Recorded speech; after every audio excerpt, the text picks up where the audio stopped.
Oke, jadi setan tuh kawan-kawan tadi dengan senjata was-wasnya, baru satu senjata yaitu was-wasnya, dia bisa mempengaruhi tindakan dan perilaku manusia. Maka kalau ada anomali, mungkin enggak itu yang mengendalikan setan tuh kawan-kawan? Mungkin kan kalau lihat dari sini kan? Makanya kalau yang aneh setan kau gitu. Ada gitu kan? Ya Allah. Nah, kemudian dia akan memerintahnya, melarangnya, dan menghias-hias, menghambat, dan mengendalikan semua anggota badannya dari pusat kendali, yaitu hati. Jadi yang dikendalikan sama dia itu hati. Ya, debar, tak enakan, takut-takut, insecure. Nah ini was-was tuh. Sholat telat habis itu malu mau ke masjid. Nah ini kawan-kawan, berhasil dia membuat mengendalikan kita tuh. Oke. Bahkan setan mampu menipu manusia hingga menjadi sebab dirinya sakit jiwa, sakit fisik, atau kematiannya. Kan kemarin Abi menganalogikan orang sakit gigi, sadar dia untuk pergi kemana?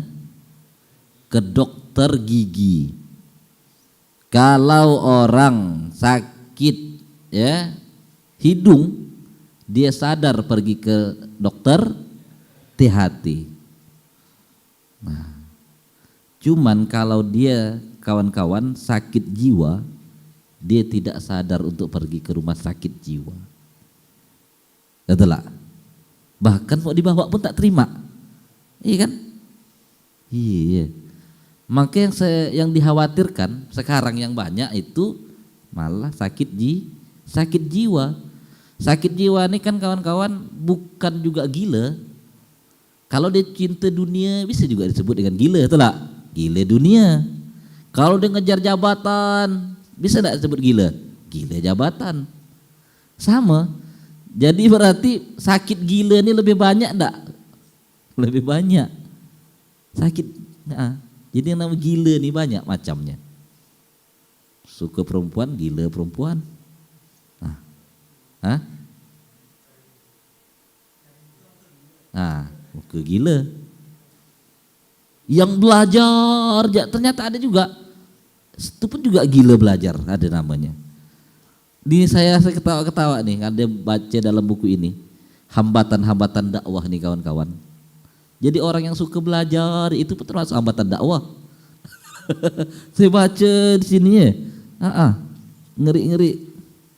Ya Allah, saya bilang.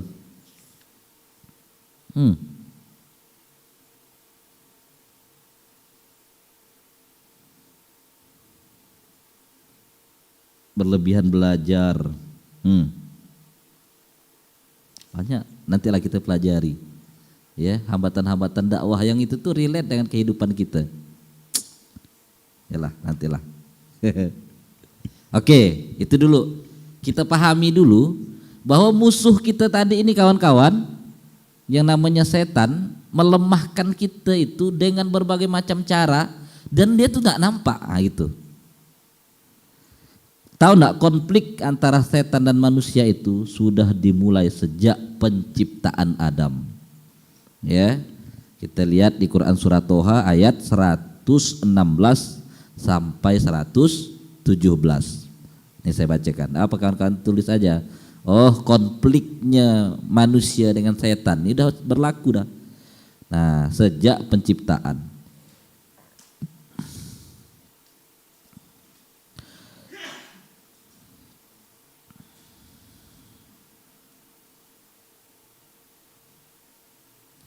Dan ingatlah ketika kami berkata kepada malaikat, sujudlah kamu kepada Adam, maka mereka sujud kecuali iblis. Ia membangkang Maka kami berkata, hai Adam, sesungguhnya ini iblis adalah musuh bagimu dan bagi istrimu. Maka sekali-kali janganlah sampai ia mengeluarkan kamu berdua dari surga, yang menyebabkan kamu menjadi celaka. Jadi Adam udah kena ingatkan enggak sama Allah? Udah, itu di surga. Kata Allah apa? Jangan sampai dia mengeluarkan kamu mengeluarkan kamu dari surga. Kalau kita yang lagi di pondok ini berarti bisa enggak? Jangan sampai dia mengeluarkan kamu dari pondok. Jangan sampai kamu dikeluarkan dari tempat belajar Quran. Jadi tadabbur tuh sampai sebegitunya konteksnya kita kawan-kawan. Menariknya, kalau Nabi Adam menerima ayat ini ketika dia masih di surga, Adam, hati-hati, nanti kau keluar. Nah, berarti kalau kita mungkin nggak kena keluarkan juga berarti dari tempat yang baik ini. Nah, itu dulu kawan-kawan. Kita lanjutkan lagi ya di Quran surah Al-Kahfi ayat 50. Nah, kawan-kawan catat ayatnya aja. Nah, catat tadi itu 20 ayat 116, 117. Nah, sekarang lanjut di Quran surah Al-Kahfi ayat 50. Dan ingatlah ketika kami berfirman kepada para malaikat, sujudlah kamu kepada Adam. Maka sujudlah mereka kecuali iblis. Dia adalah dari golongan jin, maka ia mendurhakai perintah Rabb-Nya. Patutkah kamu mengambil dia dan turunan-turunannya sebagai pemimpin selain daripadaku, sedang mereka adalah musuhmu. Amat buruklah iblis itu sebagai pengganti dari Allah bagi orang-orang yang zalim. Oke, berarti ini kan sama nih dengan cerita yang tadi ya. Nah, Al-Kahfi ayat 50 ini. Jadi setan merupakan musuh manusia yang akan membuat merasa was-was sepanjang waktu. Nah, salah satunya dia itu kawan-kawan tidak pernah capek, tidak pernah putur, membuat kita manusia ini selalu was-was. Oke. Jadi dia tidak pernah bosan dan tidak pernah putus asa. Nah, ini yang mengerikan itu kawan-kawan. Dia tidak pernah bosan dan tak pernah putus asa. Istiqomah dia. Istiqomah mengganggu kita. Belum berhasil, belum berhenti dia. Nah, ia sangat berharap manusia mendapatkan keburukan dan merasa dengki bila manusia melakukan setiap kebaikan. Jadi setan itu dengki kalau manusia melakukan kebaikan. Berarti kalau ada manusia yang dengki dengan sesama manusia, berarti dia setan berbentuk manusia. Setan berwujud dia memang. Oke. Kemudian kita lihat di Quran surah Al-Baqarah ayat 268. Nah, setan menjanjikan, menakut-nakuti kamu dengan kemiskinan. Jadi kalau ada yang menakutkan dengan takut dengan masa depan, gimana saya nanti ya? Dapat apa saya ya? Bagaimana hidup saya ya? Memang ini. Dia menakuti lewat pintu kemiskinan. Oke. Kemudian menyuruh kamu berbuat kejahatan atau kikir. Jadi kalau ada orang ya takut-takut mau sedekah, berdebar, berarti dia ngodanya nih. Kawan-kawan. Jangan sedekah. Nanti kau miskin. Begitu kan? Tidur. Ya Allah. Kawan-kawan. Oke. Lanjutkan ya. Sedang Allah menjadikan untukmu ampunan daripadanya dan karunia. Ya. Nah, jadi kita simpan dulu ya bahwa di Al-Baqarah 268 ini ya senjatanya itu kawan-kawan dia menakuti lewat pintu kemiskinan dan menahan kita dan mendorong atau menyuruh kita untuk berbuat kikir. Nah, buat kejahatan. Nah, pelit. Nah, itu kalau ada jiwa yang pelit dalam diri kita memang dialah nih penyebabnya. Ya, mudah-mudahan dia tidak GR kita bahas nih kawan-kawan ya. Di majelis juga di lantai 3. Udah kata dia kena kupas kita nih. Dia udah nyiapkan lagi. Atau langsung dia turun nih, bagi tugas sudah. Ada yang dikoreknya supaya kita tidak tahan kan? Tidak tahan di majelis lagi. Ada bikin tidur aja nih, bikin tidur. Bisa. Tak sakit perut dibikinnya sakit perut. Maka kita harus ta'awuz. A'udzubillahi minasyaitonirrajim. Banyak-banyak ta'awuz kita kawan-kawan. A'udzubillahi minasyaitonirrajim. A'udzubillahi minasyaitonirrajim. Oke.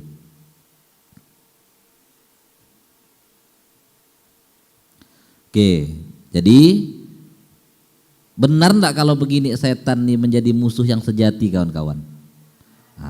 Percaya enggak dengan Quran nih?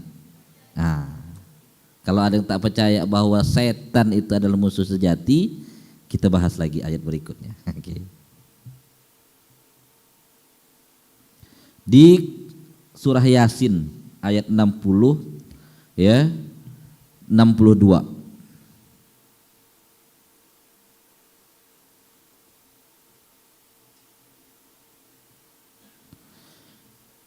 Bukankah aku telah memerintahkan kepadamu, hai Bani Adam, supaya kamu tidak menyembah setan? Sesungguhnya setan itu adalah musuh yang nyata bagi kamu. Dan hendaklah kamu menyembahku. Inilah jalan yang lurus. Sesungguhnya setan itu telah menyesatkan sebagian besar di antaramu. Maka apakah kamu tidak memikirkan? Kalau sebagian besar itu sedikit ke banyak? Banyak berarti kan? Telah menyesatkan berarti udah sesat ke atau akan disesatkan? Udah sesat. Jadi berarti banyak manusia sebelum umatnya Nabi Muhammad yang sudah berhasil disesatkannya kawan-kawan.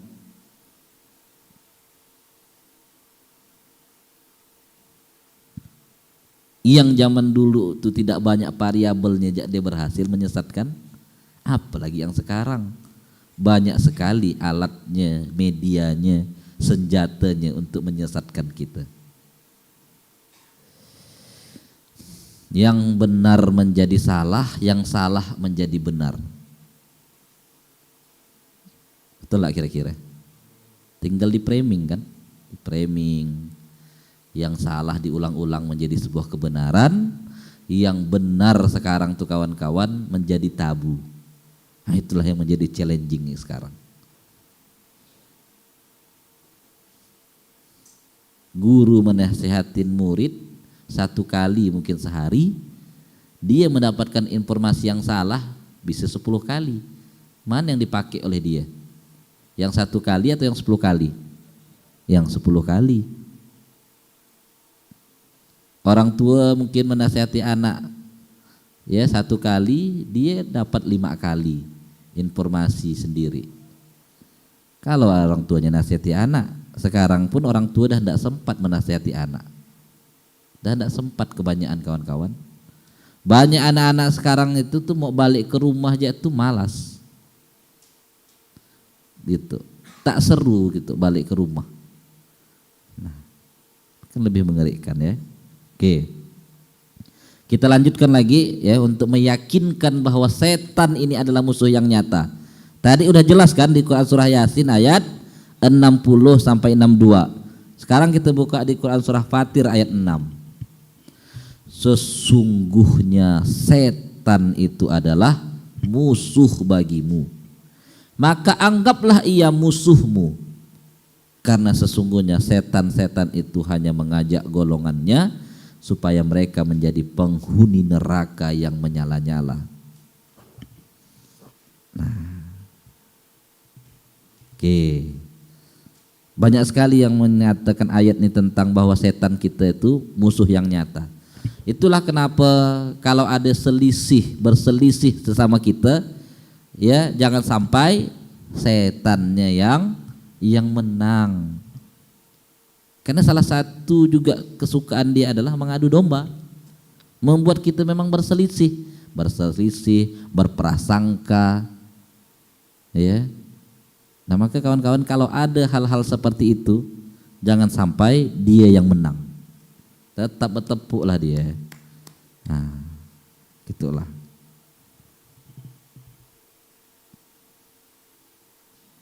Bahkan setan telah menetapkan janji, sudah berjanji dia kepada dirinya untuk dengki kepada anak keturunan Adam. Dan bayangkan ngerinya itu kawan-kawan, diizin lagi sama Allah tuh. Diizinkan enggak? Diizinkan. Di Quran surah Shad ayat 82. Iblis menjawab, demi kekuasaan engkau, aku akan menyesatkan mereka semuanya. Udah kena persilakan dah masalahnya. Boleh kata Allah. Ya. Oke. Kemudian di Quran surah Al-A'raf ayat 16 ya, di surah 7 juga ayat 16, iblis menjawab, karena engkau telah menghukum saya tersesat, saya benar-benar akan menghalang-halangi mereka dari jalan engkau yang lurus. Serius enggak dia berarti ini kawan-kawan? Sangat-sangat amat sangat serius.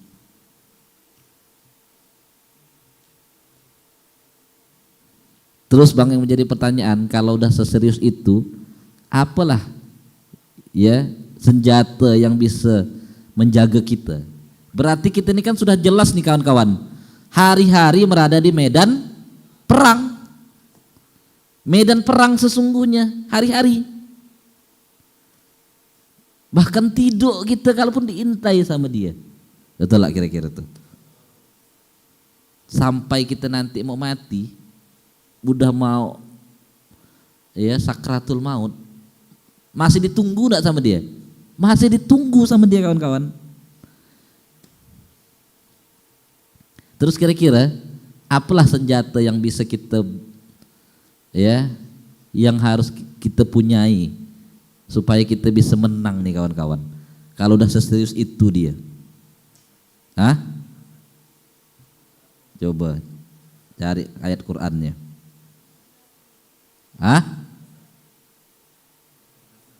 Ikhlas. Mukhlasin. Ayat berapa? Surah berapa? Surah berapa? Ayat berapa?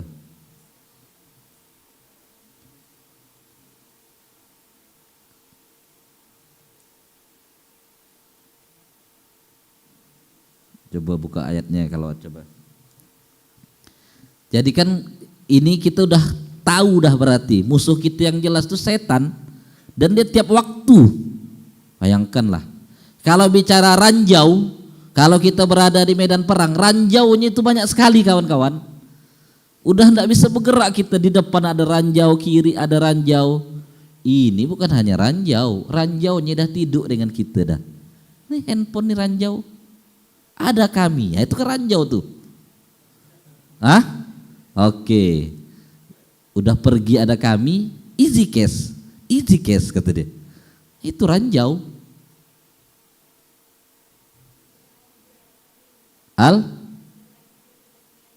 Oke, coba bacakan supaya kita bisa terhindar dari ranjau nih kawan-kawan.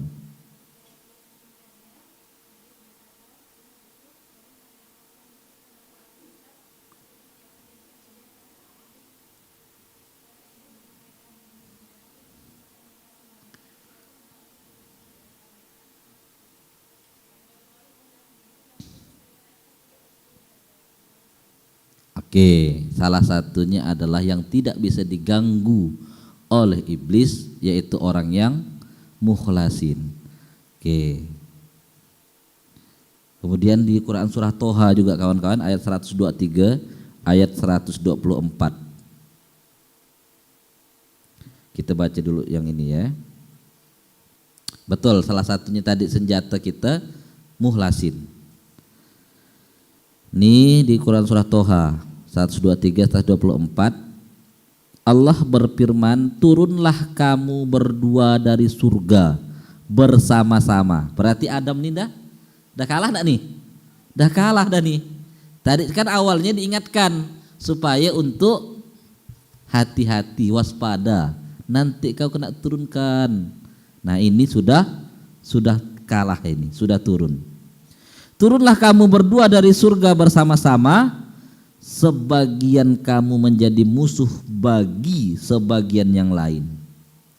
Maka jika datang kepadamu petunjuk daripadaku, lalu barang siapa yang mengikuti petunjukku, ia tidak akan sesat dan tidak akan celaka.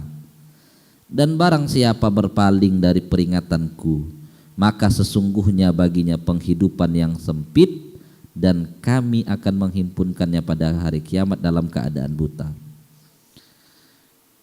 Jadi yang kita butuhkan salah satu senjatanya adalah apa kawan-kawan? Petunjuk. Relate enggak yang dibahas oleh Abi beberapa waktu lalu? Kesedihan paling besar di saat kita berperang sekarang ketika kita tidak dapat petunjuk. Bahkan Rasulullah paling sedih kan kawan-kawan, bukan saat dia tidak makan, bukan di saat anak dan anaknya meninggal, ya istrinya meninggal, tapi ketika tidak turun wahyu, tidak turun petunjuk. Karena ini hari-hari kita menghadapinya nih. Maka kalau tidak ada petunjuk yang ada dalam hidup kita kawan-kawan, macam mana kita mau menghindarinya, untuk mengatasinya? Nah gitulah. Itulah kenapa ayat Quran turun tuh kawan-kawan tidak sekaligus. Bisa enggak Quran tuh langsung sekaligus ke Rasulullah turun? Sangat bisa. Tapi kenapa butuh 23 tahun? 23 tahun baru selesai diturunkan. Nah maka ini sebuah renungan bagi kita. Kalaulah Rasulullah aja menerima Quran 23 tahun baru mengislamkan orang. Kita nih kawan-kawan, apa visinya? Mensurgakan Indonesia. Maka kira-kira lebih banyak enggak musuhnya? Jadi Rasulullah nerima Quran 23 tahun itu istilahnya tuh baru berhasil yang kafir menjadi Islam. Hanya untuk mengislamkan orang kafir ya tuh kawan-kawan sampai 23 tahun Rasulullah menunggunya tuh. Banyak enggak berarti senjata yang dikeluarkan tuh? Banyak sekali dah. Tak mempan ini, kasih ini lagi Rasulullah, kasih ini lagi, kasih ayat ini lagi. Kita punya visi mensurgakan Indonesia dengan Al-Quran. Kata dia, mantap kali ini kata setan. Ini kawan-kawan. Dan kita sudah telanjur milih ini. Jadi kalau mau berhenti boleh. Apa? Welcome to the club katanya. Ini sih kawan-kawan, ini juga jadi sebuah perenungan saya. Allah, yeah. Kalau mau nyerah boleh gak? Sidak, selamatkan diri sendiri dulu.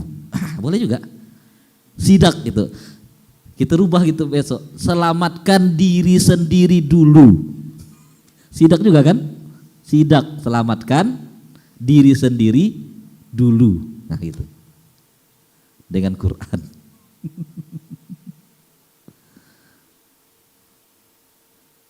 Ya Allah, itu kawan-kawan.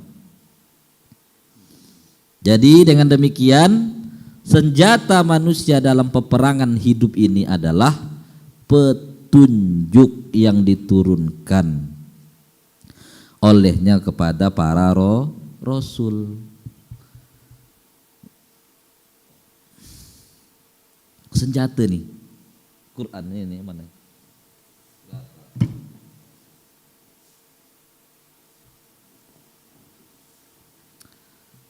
Cuman kan bedanya kalau Rasulullah ketika dapat tantangan Jibril turun langsung deh berbisik.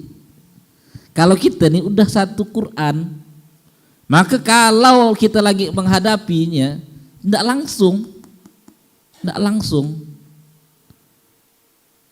Nah, nantilah pelan-pelan baru kita gimana bang supaya setiap ada kejadian, ada peristiwa, ada tantangan, kita langsung bisa ya menggunakan senjata yang ada di dalam ini kawan-kawan.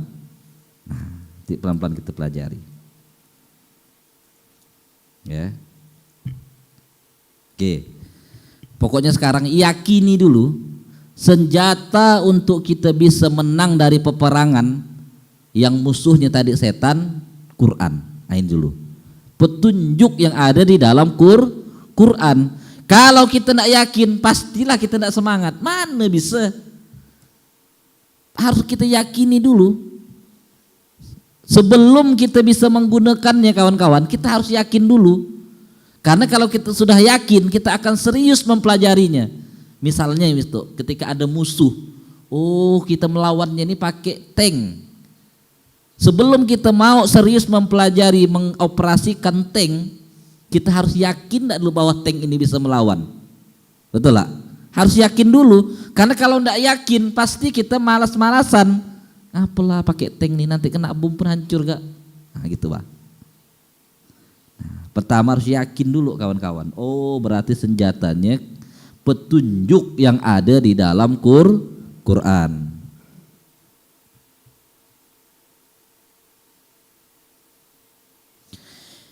Cuman yang menjadi challengingnya, tidak semua orang dapat menggunakannya dan meraih kemenangannya dengan Al-Quran. Nah ya, dalam buku ini pun juga ditulis begitu. Udah tahu dah, tapi kok tidak bisa, tidak semua orang yang bisa menggunakannya.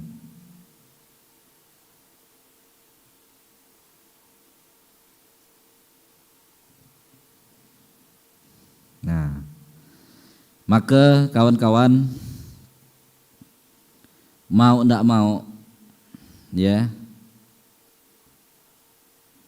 yang harus kita lakukan, kita harus ulik memang Quran ini. Setelah membacanya harus kita tadaburi supaya dia bisa relate dengan kehidupan kita. Jadi jawaban-jawabannya sudah ada dan ini relevan, cuman dia tidak akan hidup. Karena Quran ini kan dua dimensinya, ada dimensi lahir dan ada dimensi batinnya kawan-kawan. Cuman kita saat ini tuh sering melihat ini sebagai Quran fisiknya aja nih, Quran lahirnya. Dia masih belum bisa bahasanya ruh Quran ini masih belum bisa kita tarik. Quran hidup kawan-kawan dan punya ruh. Nah sekarang ini bagaimana menghidupkannya dalam diri kita menjadi sebuah kekuatan. Nah inilah yang juga menjadi PR. Kita kan baca terus kan baca terus. Kalau sampai tidak kita masukkan itu menjadi sebuah ruh kawan-kawan, dia tidak berdampak memang, tidak berdampak. Maka saya baca di buku ini tadi ini, ada lebih dari 10 buku tentang tadabbur Quran. Berarti penting enggak cerita kita harus bisa mentadaburi Quran nih kawan-kawan. Berarti jauh lebih penting memang. Allah saya bilang.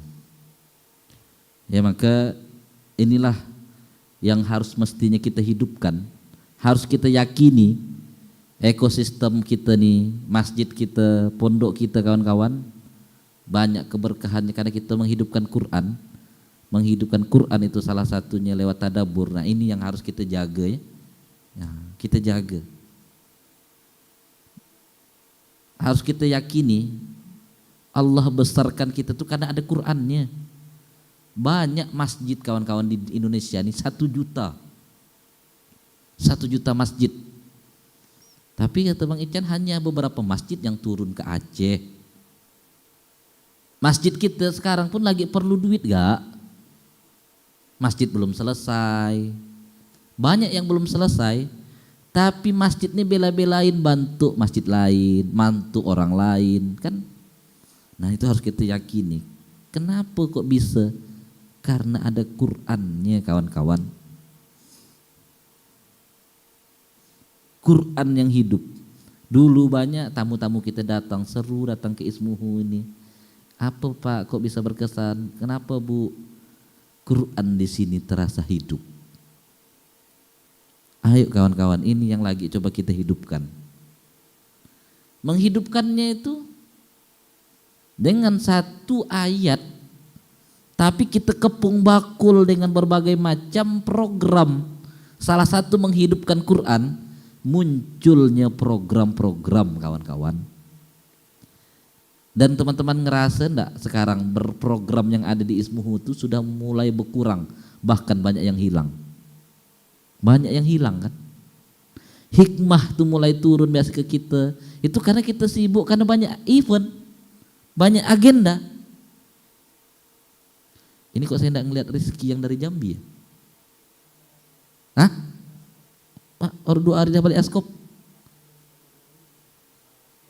Oh ya, izin berarti ada izin. Ada izin berarti. Oh ya. Saya kira baru 2 hari dah hilang dah. Itu kawan-kawan.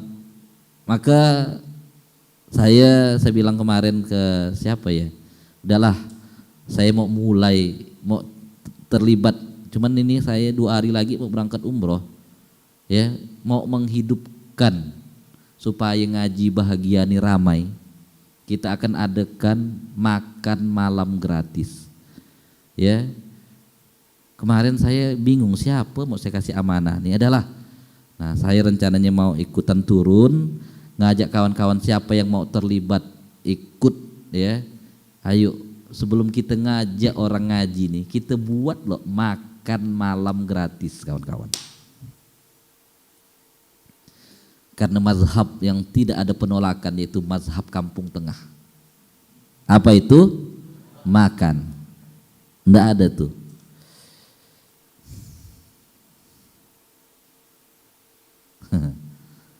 Khilafiyah enggak ada itu ya.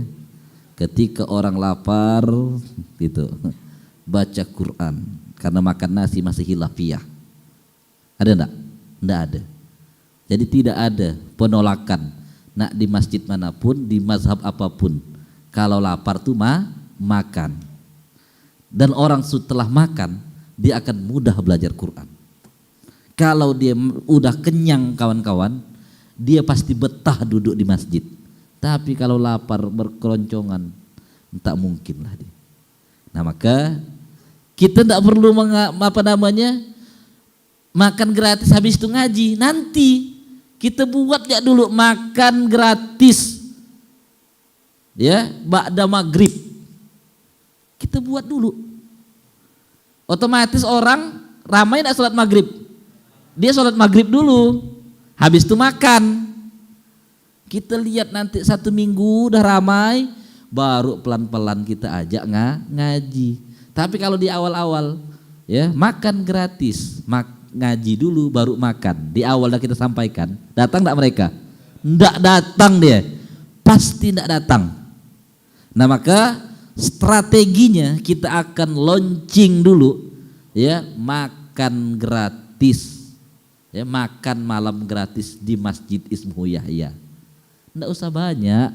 50 porsi aja dulu sehari. Habis itu kita kontenkan. Habis dikontenkan kan orang, lumayan nih. Makan siang pergi ke Masjid Tanjung Pura. Ada Masjid Hijrah Peduli. Makan malam ke Ismuhu Yahya.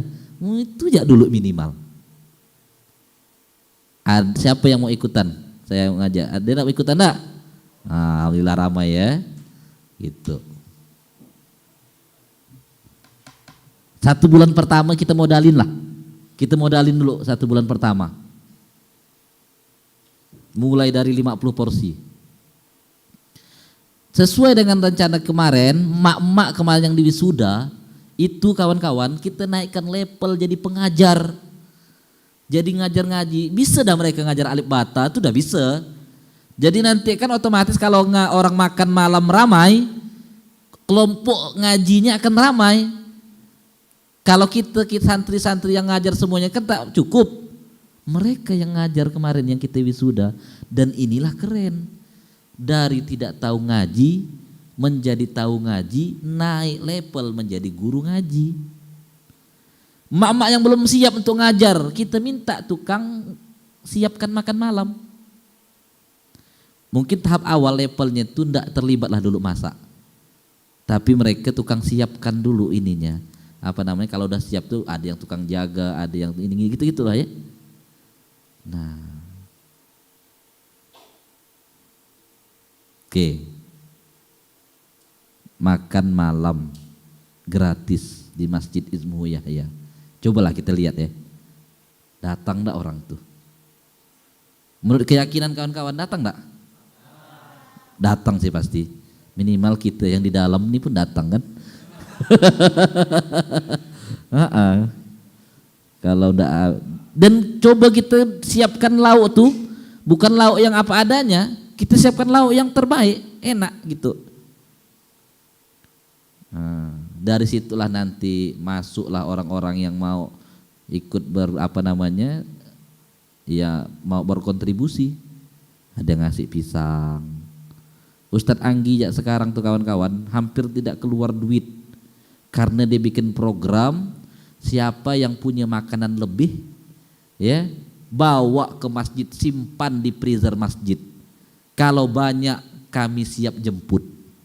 Dan itu banyak kulkas-kulkas orang kita nih yang banyak barang-barang di kulkasnya itu berminggu-minggu dah tidak diolah. Daripada dibuang mending dibawa ke masjid, kita yang ngolahnya. Itu kita siapkan freezer besar, orang bisa bawa di situ. Yang lebih-lebih di rumah tuh kawan-kawan disuruh bawa. Nah, itu salah satu kampanyenya. Dan akhirnya ya sedikit sekali mengeluarkan duit karena mengolah bahan-bahan makanan yang dititipkan orang. Nah, itu juga salah satunya. Oke. Itu kawan-kawan ya. Cukup loh kita ngenali setan ya. Karena energinya negatif, panas badan kita jadi buatnya. Nah, mungkin dia tak terima. Kita nih kata dia bahas-bahas kami. Gitulah. Nah, masalahnya dia itu udah tahu titik lemahnya kita. Maka salah satu untuk membantingnya kawan-kawan dengan kita menyibukkan diri. Membantingnya kan tidak mungkin muhlasin bisa kita dapat kalau kita tidak action, betul lah. Dan action itu pastikan ada perintahnya di Quran. Itulah bagaimana salah satu menghidupkan Quran lewat program action. Ayatnya tentang ngajak perang tuh. Terus akhirnya tidak ada perang. Bisa tidak dibuktikan ayat itu tuh? Tidak bisa lah. Kapan perang nih? Dimotivasi aja kami tentang perang nih. Tak perang bisa tidak dimati syahid tuh kawan-kawan? Tidak bisa. Maka salah satu memang menghidupkan Quran ini dengan program. Ada actionnya. How to, call to actionnya tuh harus ada, nah gitu Pak. Untuk mempraktekkan ayat sabar, kena maki, nah itu salah satunya kan. Kalau enggak kena maki, mana bisa praktek sabar? Nah, maka yang rasa-rasanya di depan mata menjadi project kita bersama, kawan-kawan dalam rangka untuk menghidupkan Quran di masjid kita ini. Sebelum kita menghidupkannya, kita harus mencari orangnya dulu, harus ramai dulu, dan harus ada strateginya supaya kita mau mengenalkan Quran ke orang ini. Maka ayo segera kita rilis ya program makan malam gratis. Ada enggak orang bikin program makan malam gratis? Masih belum ya? Dan ngasih makan malam tuh kawan-kawan ada ayatnya. Dulu Bang Wahid tuh mempraktekkan itu. Jadi malam-malam dia ngasih makan. Kalau di Pontianak ini ada tuh yang setiap malam tuh. Siapa tuh dulu yang dirintis oleh almarhum Pak Edi itu. Jadi malam-malam ada yang razia kelaparan. Nah, jadi razia perut lapar malam-malam tuh. Nah, itu ada kan kawan. Nah, pemadam kelaparan namanya. Pemadam kelaparan malam-malam. Ya, nanti saya minta bantulah siapa yang mau mendesainkan, kita launching dulu, ya. Nah, kemudian saya juga ngajak kawan-kawan nanti terlibat kita untuk mengaktifasi lagi program tetangga bahagia kita yang udah lama hilang, kawan-kawan. Ya, tetangga bahagia. Masjid kita ini memang harus dirasakan salah satunya oleh orang yang terdekat kita. Nah, saya juga kepikiran kemarin radius 1 kilo misalnya, mereka kalau berobat di ya Ismu Yahya Medical Center tuh dapat diskon 50%. Nanti akan di barter gitu dengan ya Baitul Mal juga bantu campaign gitu untuk layanan kesehatan. Nah, ini orang-orang sekitar masjid kita ini kawan-kawan harus merasakan manfaat atas dasar masjid kita ini. Nah, nanti tinggal kita pisahkan, kalau orang yang tidak mampu ya dapat sembakonya lebih banyak. Kalau orang-orang yang mampu tuh mungkin dapat kue aja, dapat buah. Yang penting silaturahmi kita terbangun. Dan next kita tuh saya mau ngajak kawan-kawan ikut terlibat, bukan kita hanya mengantarkan tapi kita berkomunikasi. Nanya bagaimana kabarnya, apa aktivitas, kehadiran masjid kita ini seperti apa yang mereka harapkan. Kita bangun komunikasinya. Bukan datang ngasih dah balik, datang ngasih balik. Habis itu dikontenkan lagi, tak nyaman sekali. Ya, macam kurir begitu, sombong kali. Nah, ya, kena nanti kita di Quran surah Al-Anfal ayat 47 kemarin. Keluar dari komplek kita sombong. Keluar dari kampung kita sombong. Kena kita kawan-kawan. Nah, ya. Kawan-kawan, dikasihkan barang ya untuk kita ngasihkan ke orang, kita belum bisa memaksimalkannya, apalagi kalau kita sendiri harus cari barangnya, mengemasnya, terus kita mau sedekah diam-diam lagi, ya jauh sekali. Maka inilah prakteknya kita nih. Nah, maka dua yang mau saya hidupkan lagi kawan-kawan, dan rasanya ini jimatnya kita lah masjid nih, ya kita hidupkan lagi program tetangga bahagia kita. Mau juga ikutan? Ya. Ada dana zakat yang belum kita salurkan. Nanti kita maksimalkan dari dana zakat. Dari dana zakat Bang Ican. Ya, kita coba arrange ya Bang Ican. Kita main di radius 500 ya dulu. Ya, kita akan data ya. Kawan-kawan nanti saya tim masjid mau saya minta datanya, mana yang memang harus layak dapatnya itu besar, mana yang enggak. Jadi yang kaya terus kalau macam kawan-kawan tetap kita harus sapa. Nah, mungkin itulah bentuk nyata program yang akan kita hidupkan lagi di awal tahun 2026 ini. Ya, mudah-mudahan kita bisa ada wasilah gitu untuk mendapatkan penjagaan dari Allah supaya musuh kita yang nama setan tadi itu ya tidak leluasa ya mengendalikan kita. Ya, kita tutup dengan sama-sama membaca hamdalah. Alhamdulillahirabbil alamin dan doa kafaratul majlis. Subhanakallahumma wa bihamdika asyhadu an la ilaha illa anta astaghfiruka wa atubu ilaik. Silakan sebelum bubar salat suruk dulu. Terima kasih.